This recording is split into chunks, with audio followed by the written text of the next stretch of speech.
Welcome back to the Money Pros. With us now is our insurance pro, Jason Lee, Vice President with Broker Service Marketing Group. Today we're discussing financial issues unique to seniors. Jason, welcome back to the show. Thanks for having me. I want to focus on some of the financial risks that are unique to seniors, and you talk to a lot of advisors that deal with seniors. You talk to a lot of seniors yourself. I'm curious what you find, and I suspect I might know the answer to this already, but what you find is the biggest single fear that seniors have with respect to their finances generally. I think today the key word is income. You know, a lot of folks that are thinking about retirement today, a lot of the advisors that we talk to and I get feedback from, people that are thinking about retirement are concerned about running out of income. Costs of living are going up, costs of health care in retirement are going up, people are living longer. And the vision they had 20 years ago of what retirement looked like has changed a lot. So they're trying to figure out what's the best thing for me to do to make sure that I can maintain the lifestyle that I thought I would have in retirement and not run out of money. Right, particularly when you get into that late stage of retirement. But even when you begin, there's not a lot of course corrections you can make to sort of fix that. So when people get sort of deeper into it, I know that fear can peak. Given that that's a major financial concern, what are some of the things that seniors can do to make sure that they don't outlive their money? What's available to them? What are some other options? I mean, the biggest thing that clients and consumers need to think about is talking to a financial advisor, somebody that they trust, someone who's qualified to give the advice about retirement. Everything from changing your investment strategy to a much more conservative strategy, all the way out to the guaranteed spectrum where you can purchase products that provide guaranteed streams of income. Like anything else, if you're buying a guarantee, it doesn't come for free. But there is a wide spectrum of products. A very popular one right now are annuity products, which we've talked about on other shows. Sure, yeah. Annuities exist to provide income. It's what they do. There's all different types. And the most important thing you can do is make sure you talk to a financial advisor, understand how the products work, understand that there are tax benefits as well. It's not just about a dollar amount coming out during retirement.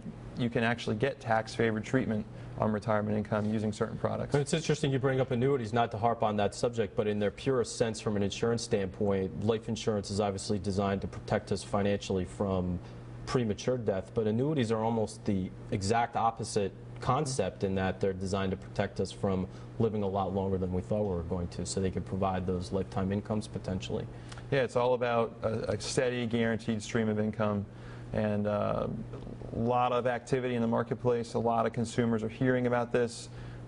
You've seen a lot of television advertisements about retirement income lately.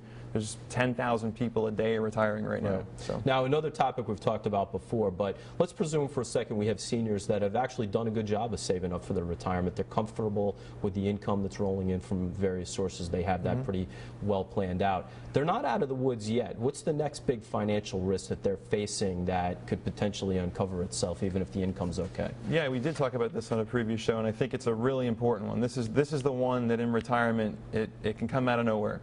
And a really well-designed retirement plan can get blown up, and it's the major health event. So if a client has a stroke, has a heart attack, has some type of life-altering health event, it can happen to anybody.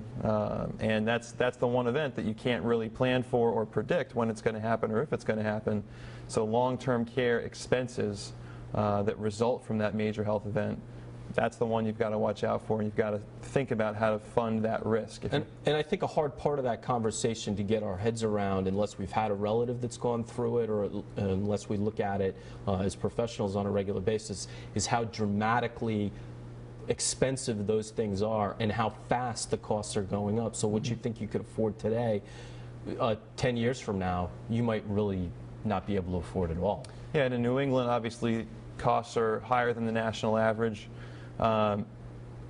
What you might need for care can run the gamut from lower cost home care all the way out to very expensive, skilled care in a nursing facility. The good news is there's products to deal with that. Such as, with just a few seconds left, what are some of the things that people are talking about doing? Buzzwords, traditional long-term care insurance or linked benefit products, where you can take assets that you've got and transfer that risk to an insurance company who will provide tax-free benefits. Again, one of the key factors in these products is that the benefits are tax-favored.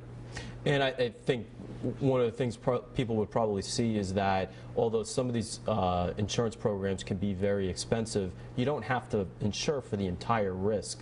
There's probably some solution for any budget ultimately. Is that Yeah, in fact, there's ways to fund for this so that you don't have any out-of-pocket costs and you're just repositioning assets to cover those expenses. Absolutely. All right, Jason, I'm going to have to hold you there. Thank you very much. For more information